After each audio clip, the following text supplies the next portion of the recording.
여호와께서 내게 이르시되 모압을 괴롭히지 말라. 그와 싸우지도 말라. 그 땅을 내가 내게 기업으로 주지 아니하리니 이는 내가 롯 자손에게 아르를 기업으로 주었습니다. 이전에는 에밈 사람이 거기 거주하였는데 아낙 족속같이 강하고 많고 키가 크므로 그들을 아낙 족속과 같이 느바임이라 불렀으나 모압 사람은 그들을 에밈이라 불렀으며 호리 사람도 세일에 거주하였는데 에서의 자손이 그들을 멸하고 그 땅에 거주하였으니 이스라엘 여호와께서 주신 기업의 땅에서 행한 것과 같았느니라. 이제 너희는 일어나서 세례 시내를 건너가라 하시기로 우리가 세례 시내를 건넜으니 가데스 바네아에서 떠나 세례 시내를 건너기까지 38년 동안이라.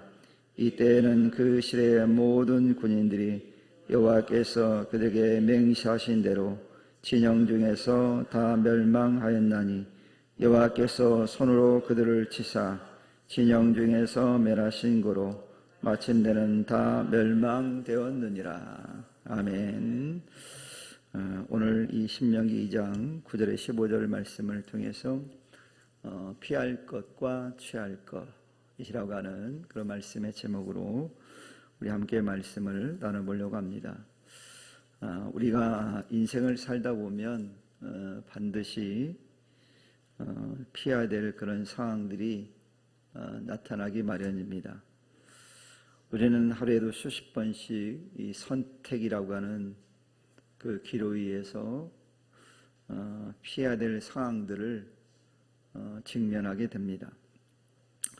이와 같이 끊임없이 우리들 앞에 다가오는 위기들을 어떻게 대처하는가에 따라서 우리 인생의 모습이 완전히 달라집니다.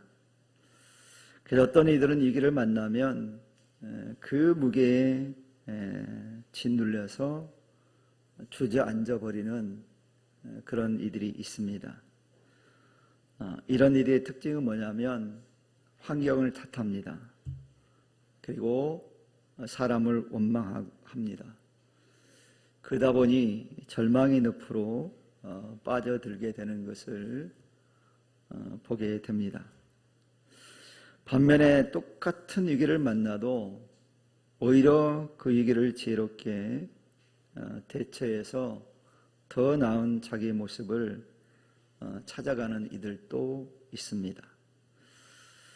우리 성도님들은 위기 앞에서 무너지는 그런 사람이 아니라 그 위기를 영적 성장의 동력으로 삼아서 한 단계 더 도약하는 그런 믿음의 사람들이 다 될 수 있기를 먼저 주님의 이름으로 간절히 축원합니다.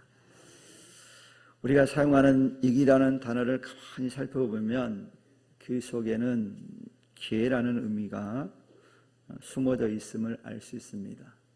그래서 위기라고 하는 한자를 보면 또 기회라고 한자를 보면 같은 기를 쓰고 있어요. 그래서 위기는 위기로 끝나는 것이 아니라 기회다라는 것을 알 수 있습니다.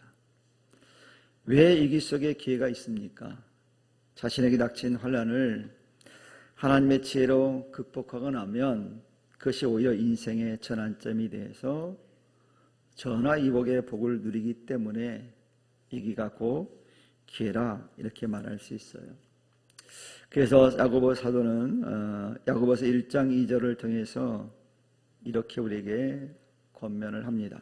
내 형제들아, 너에게 여러 가지 시험을 만나거든 온전히 기쁘게 여기라 라고 야고보 선생은 우리에게 이 말씀을 이제 교훈 삼아 말씀을 전합니다. 이 말씀은 시험 그 자체가 즐겁다는 그런 뜻이 결코 아닙니다. 그러면 학생들이 시험을 기다리는 학생이 있어요.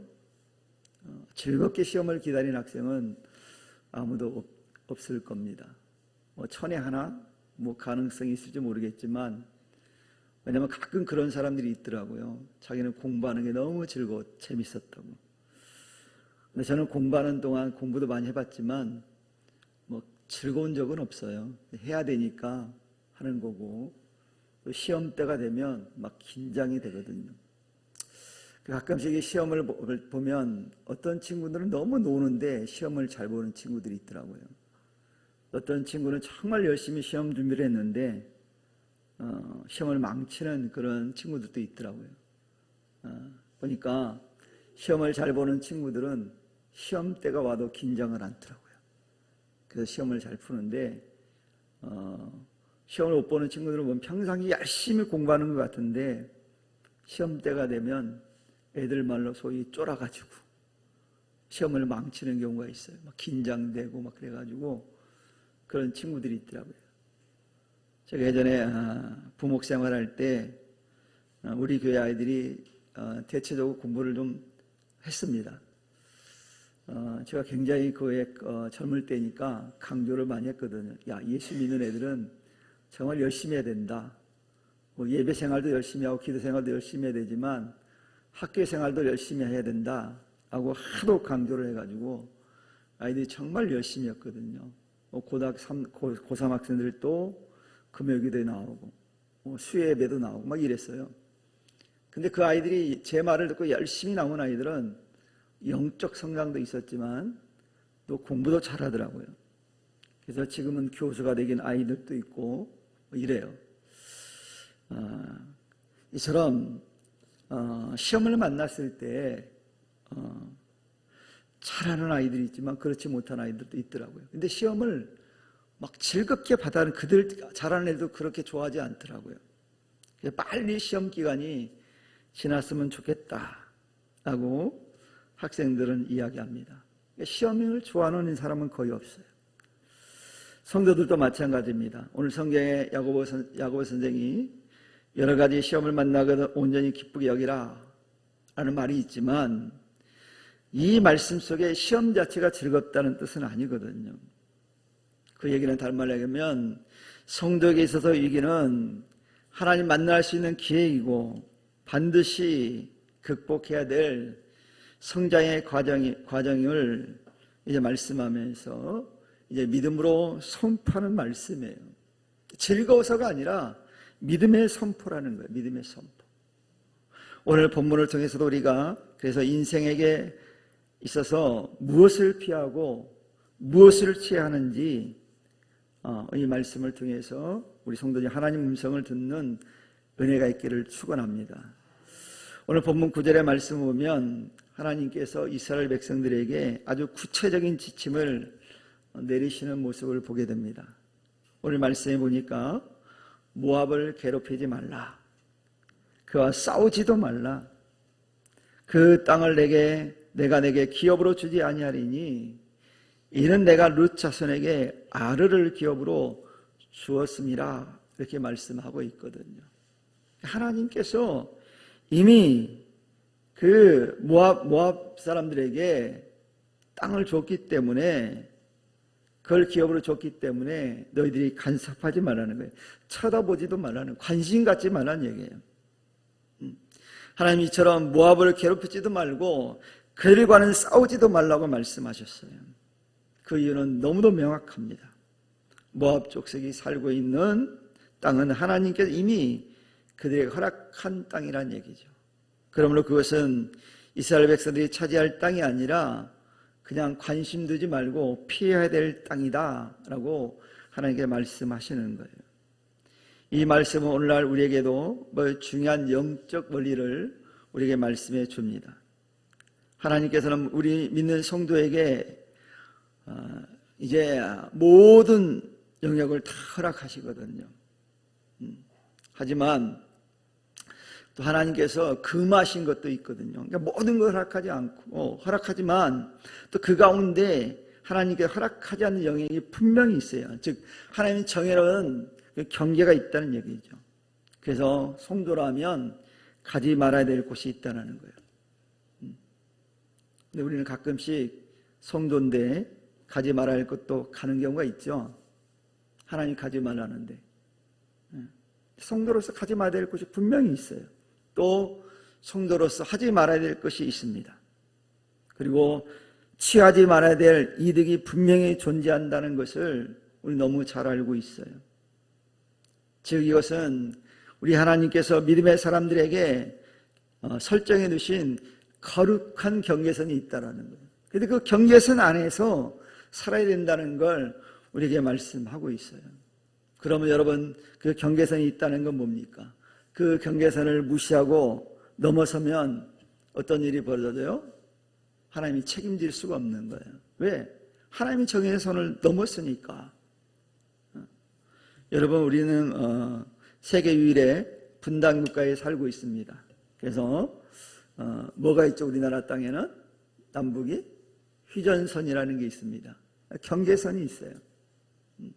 즉 군사분계선이 있다는 거예요. 그래서 딱 선이 있습니다. 그 선을 넘으면 어디예요? 이북 땅이고 선을 넘으면 우리나라예요.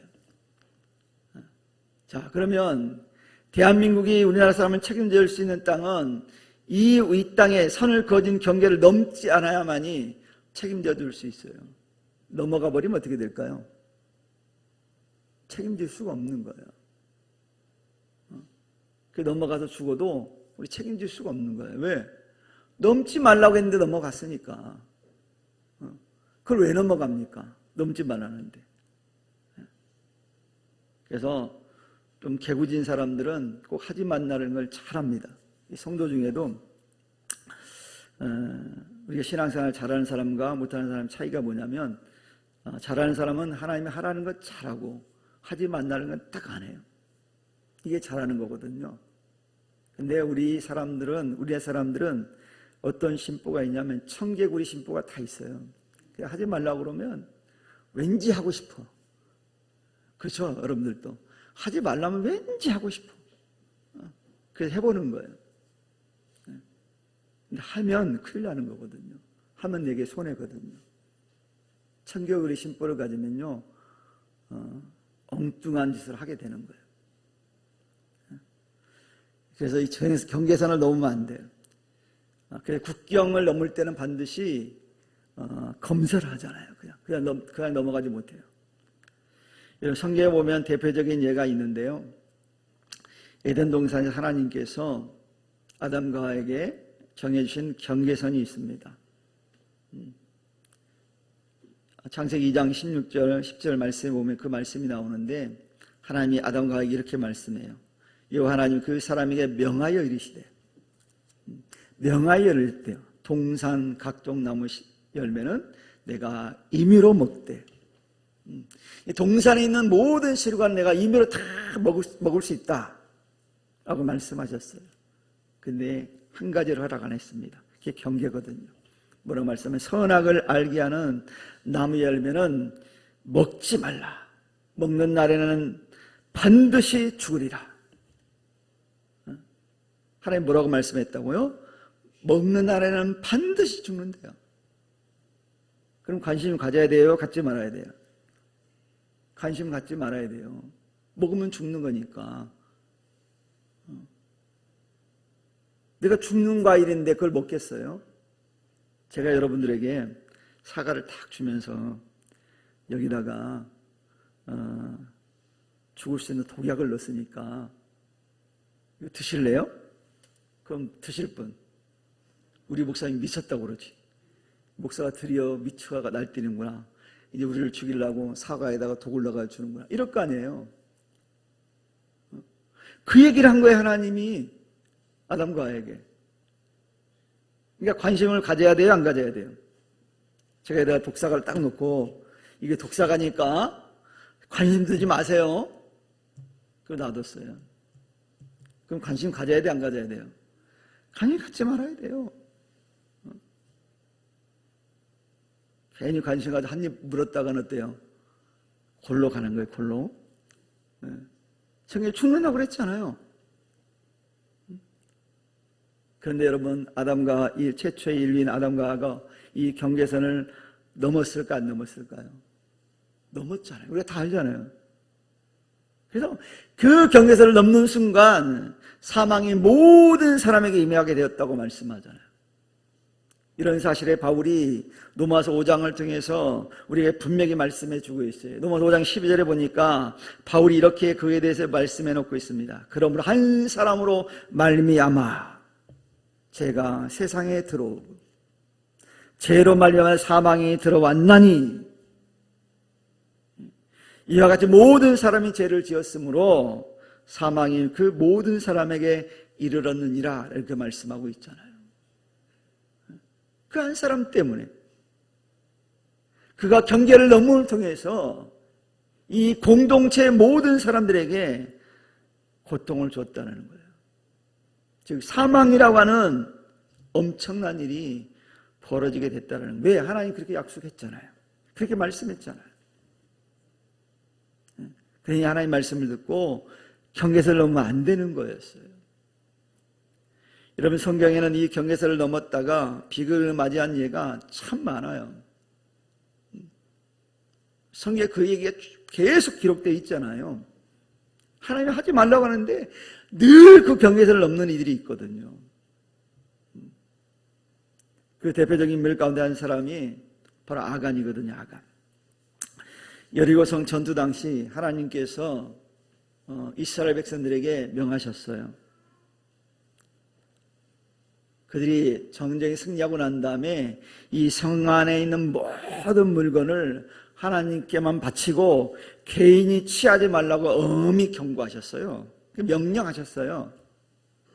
명령은 반드시 드려야 되는 게 명령이잖아요.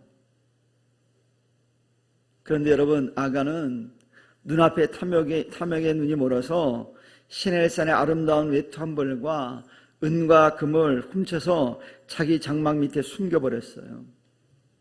사실 인간적으로 보면 별거 아니에요. 많지도 않아. 어떤 사람은 이거 보면 그럴 거예요. 하나님이 정말 째째하게 조금 그런 거 가지고. 여러분 하나님 앞에 죄는요 큰 거 작은 게 없어요. 죄는 죄일 뿐이에요. 이거 우리가 알아야 되는 거예요. 우리가 그런 얘기 하잖아요. 거짓말인데 하얀 거짓말했다. 거짓말은 거짓말이에요. 거짓말이 하얀 거짓말이 어디 있어요? 그러니까 되도록 거짓말 안 해야 돼요. 근데 우리가 어찌 그럽니까? 청개구리 심보가 있다고 그랬잖아요. 거짓말을 밥 먹듯이 하잖아요. 혹시 여러분 아침에 예배드려 오면서 거짓말 안 하신 분, 혹시 마음속에라도 또 오늘 하루 지내면서 거짓말 안 하실 분, 조금이라도. 하나님 앞에서는 죄가 큰 게 작은 게 없어요. 다 죄예요. 왜요? 하나님 하지 말라고 그랬잖아요. 조금은 가져도 돼 그렇게 말씀하지 않았잖아요. 갖지 말라고 그랬지. 이처럼 하나님이 금하신 것을 피하지 못한 아간의 범죄로 인해서 어떤 일이 벌어졌습니까? 이스라엘이 그 다음 전투가 아이성과의 전투였거든요. 근데 처참하게 패합니다. 여리고성에 비하면 아이성은 너무 쉽게 함락할 수 있는 성이었어요. 근데 처참하게 대패해버려요. 많은 사람들이 죽습니다. 누구 때문에요? 한 사람의 불순종이 공동체 전체에 고통을 안겨준 거예요. 그래서 우리가 공동체, 한 가족, 같은 공동체가 그래서 중요한 거예요. 제가 우리 성도들에게 다 키링을 나눠줬잖아요. 왜 나눠준 것 같아요? 목사가 왜 키링을 만들어가지고 돈 들여가지고 그걸 왜 나눠준 것 같아요? 해석해 보세요. 우리는 한 몸이라는 거, 한 공동체라는 의식을 가지라고 드린 거예요. 그래서 내가 세상에 나가서 잘못 살면 우리 부평 성산교회가 다 욕먹는 거예요. 그런 의도가 있어요. 이제 이렇게 말하면 또 이제 다 빼놓고 다닌다.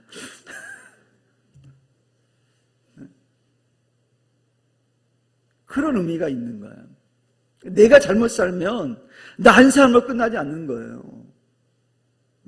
가장이 예를 들어서요, 사업하다가 실패하면 가장만 실패합니까? 그 집안 전체가 문제가 생기잖아요. 이 공동체예요, 공동체. 그래서 이 아간이라고 하는 사람의 잘못된 선택이 이스라엘이라고 하는 공동체에 엄청난 고통을 안겨다 준 거예요. 또한 이스라엘의 초대 왕이었던 사울의 왕의 경우를 한번 보십시오. 그는 블레셋과의 전쟁을 앞두고 사무엘 선지자를 기다려야 했지만 너무 다급해진 마음을 이기지 못해서 자신이 직접 제사를 집내버렸거든요. 사실 세상적으로 보면 그럴 수도 있다라고 생각할 수 있는 부분이 있어요. 왜냐하면 전쟁을 치르기 위해서 군사를 모았는데 다 돈 빠져나가는 거예요. 왜? 블레셋 군대가 워낙 강했거든요. 그를 보니까 자기들은, 근데 이스라엘 백성들은요, 사울 왕과 요나단 외에는 무기가 없었어요. 근데 저기는 막 마병도 있고 훈련 잘 안 되는 그런 군인들도 이러니까 자기들이 딱 볼 때 안 되겠거든요. 그러니까 도망가기 시작했거든요, 이스라엘 백성들이. 그러니 하루가 시급하잖아요. 인간적으로는 충분히 이해될 상황이에요. 그런데 중요한 건 하나님이 금하신 게 있었다라는 거예요. 근데 그 금한 걸 사울이 해버린 거예요. 즉 제사장의 직분을 침범했어요. 그런 사울에 대해서 사무엘이 사울에게 엄중한 경고의 말씀을 전합니다. 뭐라고 말씀하냐면, 순종이 제사보다 낫고 듣는 것이 순양의 기름보다 나으니 이는 거역하는 것은 점치는 죄와 같고 완고한 것은 사신 우상에 절하는 죄와 같음이라. 즉 우상 숭배와 같은 죄를 범했다는 거예요. 사울은 하나님께 제사를 드린다고 했는데 그게 우상 숭배라고 사무엘은 얘기하는 거예요. 그러면서 하는 얘기가, 왕이 말씀을 버렸으므로 여호와께서도 왕을 버려 왕이 되지 못하게 하시리라라고 말씀하고 있어요. 당신은 이제 왕에서 잘릴 거라는 거예요. 그러니 여러분, 하나님께 금하신 것에 대해서 관심을 둬야 될까요? 두지 말아야 될까요? 하나님이 금하시면 탁 관둬야 돼요. 내게 손해가 된다 할지라도 단호하게 버려야 돼요. 그래야 하나님 종이 시작되거든요. 하나님께서 준비하셨는데, 주려고 복을 주시게 준비하고 계신데 자꾸 다른 것에 관심을 두니 하나님이 부어줄 이유가 없는 거예요. 주실 이유가 없는 거예요. 나는 욕심을 포기하지 않으면, 나는 내 욕심을 버리지 않으면서 하나님께 요구한다는 게 우습지 않습니까? 여러분, 하나님이 예비하신 더 좋은 걸 얻으려면 버리고 포기해야 되거든요. 그걸 알아면서 그걸 기대한다는 거 너무 유일배반적인 신앙이지 않을까요? 하나님 오늘 그걸 우리에게 말씀하고 있는 거예요. 그래서 하나님께서 이스라엘 백성들에게 모압 땅을 탐내지 말라고 하신 이유가 거기 있어요. 왜냐하면 이스라엘에게는 그들에게 예비해 두신 약속의 땅 가나안이 있거든요. 그것만 보라는 거. 다른 곳에, 엉뚱한 곳에 눈을 돌리면 정작 보아야 될 것을 보지 못할 수 있기 때문에 이렇게 명하신 거예요. 즉 허락되지 않는 거 욕심내다가 정작 얻어야 할 것을 얻지 못할 수 있다는 거예요. 그러니 다른 데 욕심 부리지 말라는 거예요. 근데 사람이 어디 그렇습니까? 자꾸 욕심을 내요, 다른 것에. 이제 우리는 그 욕심을 버려야 돼요.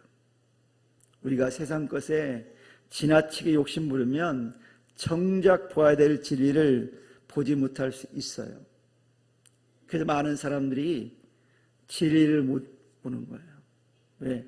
아직도 그 세상의 욕심으로 우리의 눈을 가리고 있기 때문에 진리가 보이지 않아요. 그래서 하나님께서 금하신 것에는 관심을 갖지 말라고 하시는 거예요.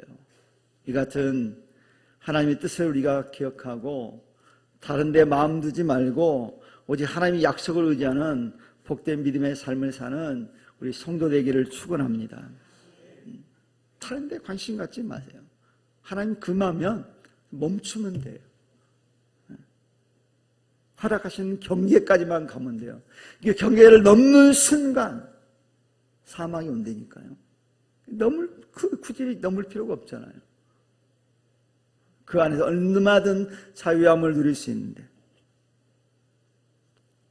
그리고 하나님께 이스라엘 백성들에게 모압을 건드리지 말라고 하신 근본적인 이유가 뭐냐면 그들이 오직 약속의 땅 가나안만을 바라보면서 전진하기를 원했기 때문이에요. 여러분, 가나안을 눈앞에 둔 시점에서 다른 길로 새거나 견눈질하지 않도록 보호하시는 하나님의 세심한 배려가 그 안에 담겨져 있는 거예요. 오늘 본문 13절에서 15절 말씀에 보면 정말 가슴 아픈 역사를 기록하고 있습니다. 그 뭐냐면 하나님의 언약을 믿지 못했던 출애굽 1세대들이 광야에서 어떻게 멸절되었는지를 상기시켜주고 있거든요. 14절 말씀에 보면 가데스 바네아에서 떠나 세렛 시내를 건너기까지 38년이 걸렸는데 그동안 불신앙했던 군인들이 여호와께서 맹세하신 대로 진영 중에서 다 멸망하였다고 기록하고 있어요. 왜 하나님이 38년을 돌게 하셨는가라고 하는 것을 말해주고 있거든요. 여러분들이 실패하는 원인은 환경 어려움 때문입니까? 아닙니다. 아니에요. 환경 어려움 때문이 아니에요. 그들이 하나님의 말씀과 언약을 의심했기 때문에 그래요. 만약 그들이 가나안 땅을 주겠다고 하나님 약속을 절대적으로 신뢰하고 그 말씀을 취했다면 38년이라는 고통의 세월을 그 세월이 축복의 세월로 바뀌었을 거예요. 고통의 세월이 아니라. 오늘날 우리 성도님들도 마찬가지입니다. 신앙생활도 마찬가지예요. 똑같은 예배당에서 똑같은 말씀을 들어도요, 다릅니다.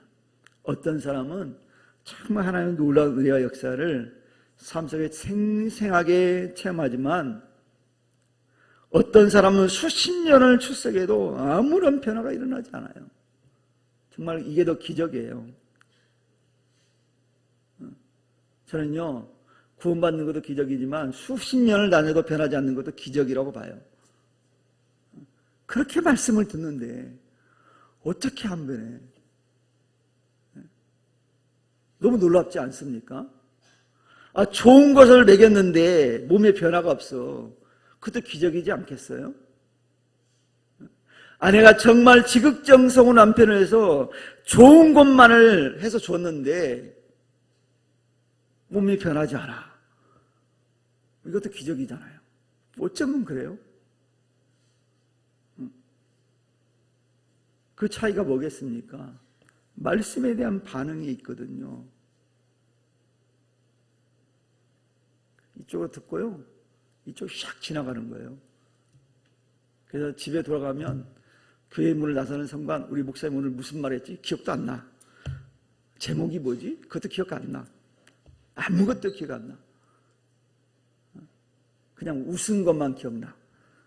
뭔가 목사님 얘기했는데 한 번 웃은 기억나.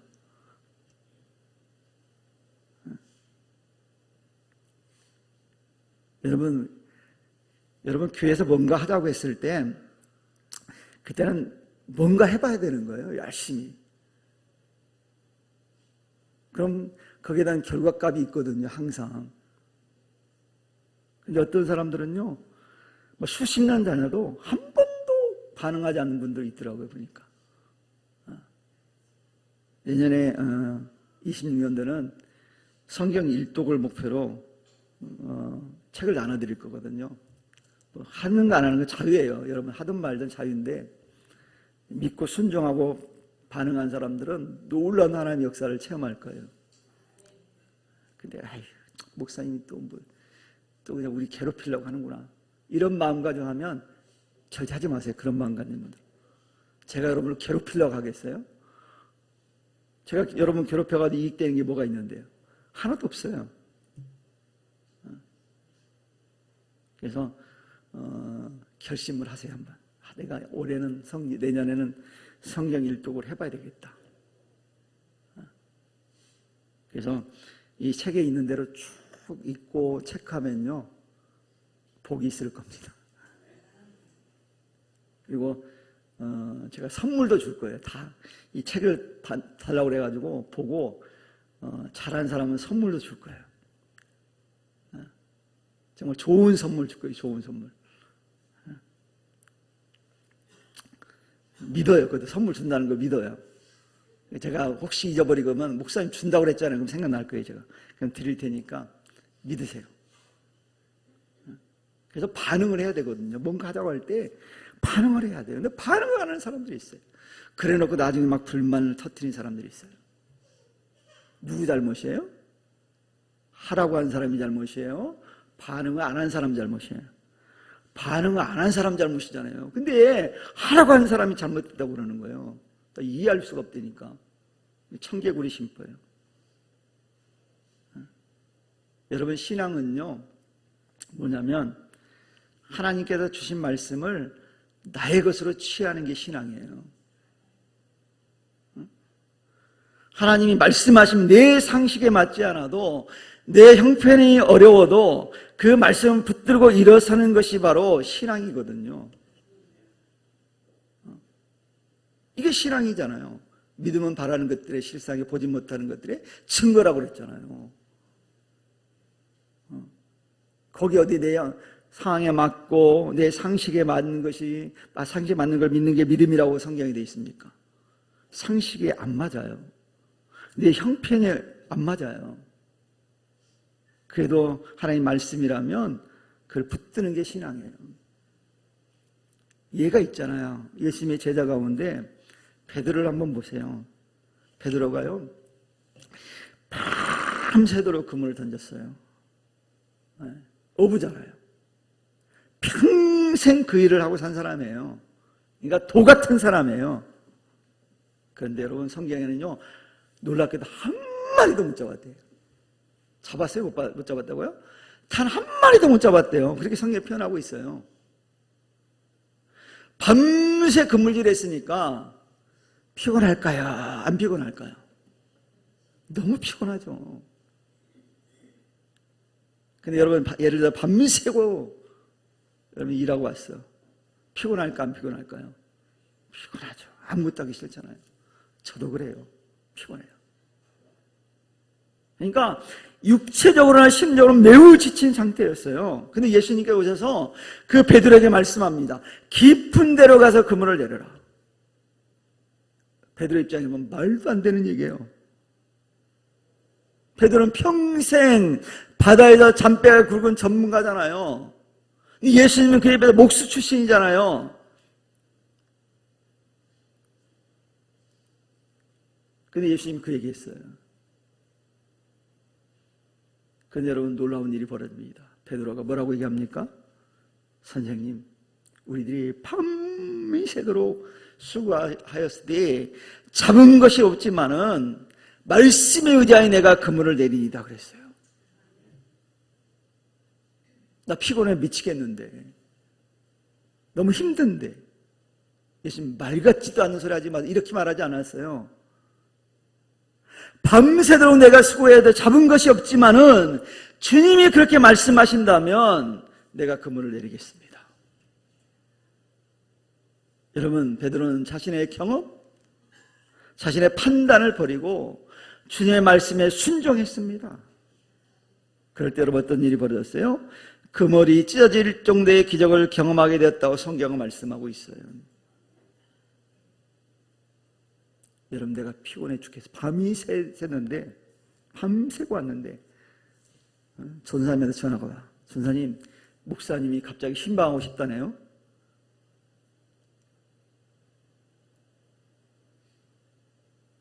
그러면 여러분, 뭔가 있으니까 신방하겠다는 거 아니에요. 그럼 어떻게 해야 돼요?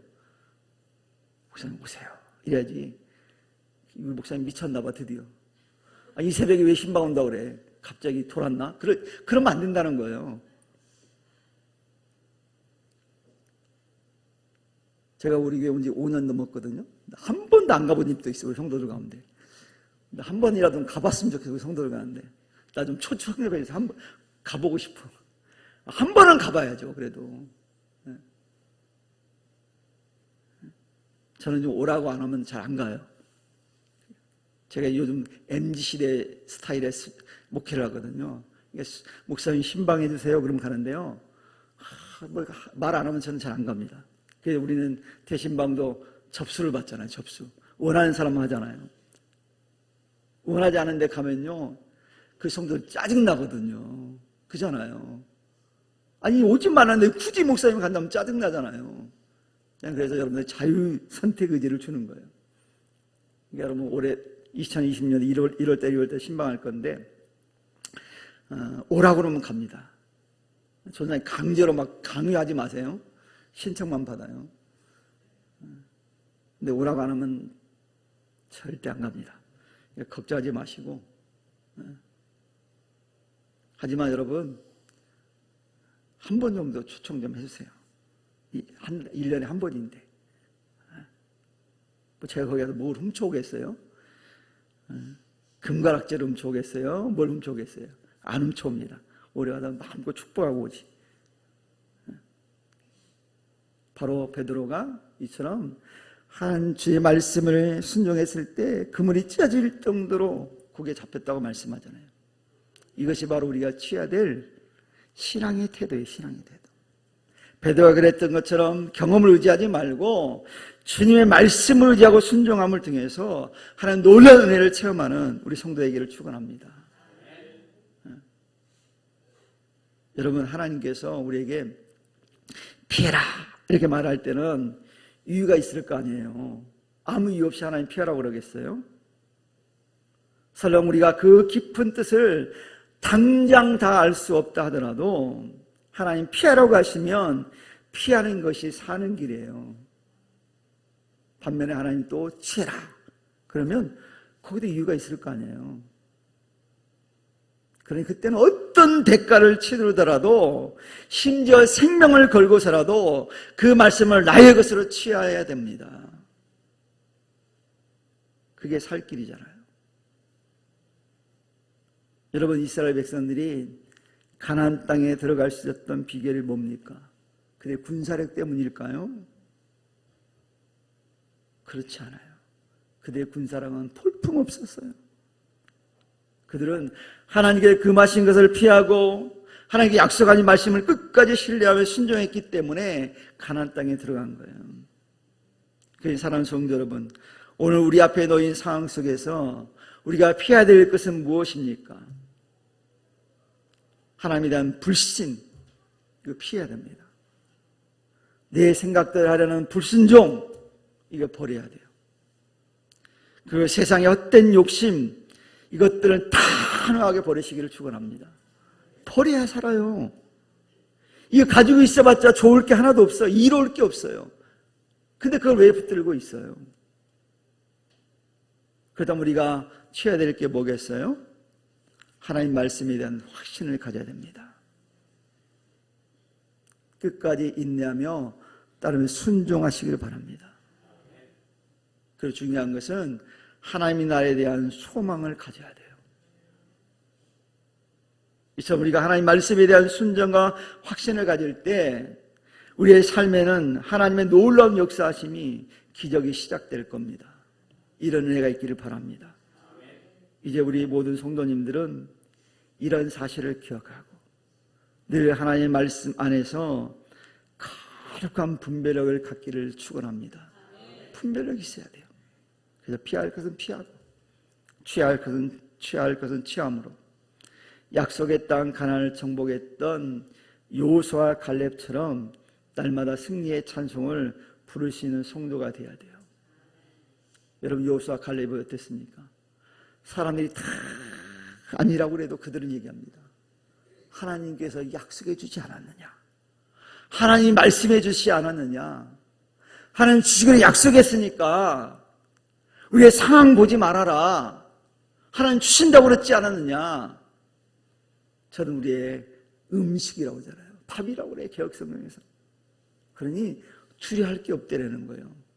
여러분, 세상은 이미 우리 주님께서 이겼다고 말씀하고 있잖아요. 이겨놓았어요.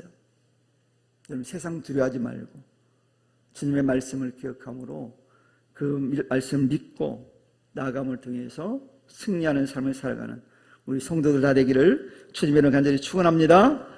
기도합니다. 하나님 감사합니다. 오늘